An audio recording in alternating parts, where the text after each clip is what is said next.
Hi guys, நான் இன்றைக்கி San ஆண்டனியோவில் இருக்க ஆலமோ மியூசியம் தான் வந்திருக்கேன். இது ஆலமோ சர்ச்சுக்கு பக்கத்துலேயே தான் இருக்குது. இங்கே பார்த்தீங்கன்னா 1800 அந்த வார் நடந்தப்போ அவங்க யூஸ் பண்ண கன்லேருந்து கத்தி, அப்புறம் அவங்க அப்போ அந்த வார் டைமில் யூஸ் பண்ண ட்ரெஸ்ஸு அதெல்லாமே இங்கே வச்சுருக்காங்க. ரொம்ப சூப்பராக இருந்துச்சு பார்க்குறதுக்கு. அந்த காலத்துலேயே எப்படிலாம் யூஸ் பண்ணியிருக்காங்க, கன்ஸு, இந்த கத்தி, பெரிய பெரிய வால்லாம் வேறு வச்சுருந்தாங்க. பார்க்கவே ரொம்ப சூப்பராக இருந்தது.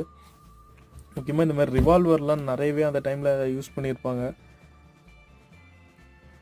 அதுக்கப்புறம் நாம் இப்போ இருக்கிற இடம் அப்போது 1800s எப்படி இருந்தது, ஒரு ஃபோர்ட் மாதிரியும் அதை சுற்றி எங்கெங்கே என்னென்ன பாதுகாப்புக்காக என்னென்ன வச்சுருந்தாங்கன்ற பற்றிலாம் அந்த அங்கே வாய்ஸ் ஓவர் கொடுத்துட்ருந்தாங்க. இங்கே பார்த்தீங்கன்னா அந்த வால்லாம் பாருங்கள், ஒவ்வொன்றும் எவ்வளோ பெருசு இருக்குது. அதே மாதிரி இந்த கேனான் யூஸ் பண்ணியிருக்காங்க. நிறைய கேனானுக்கான அந்த குண்டுலாம் நிறைய வச்சுருக்காங்க இந்த இடத்துல.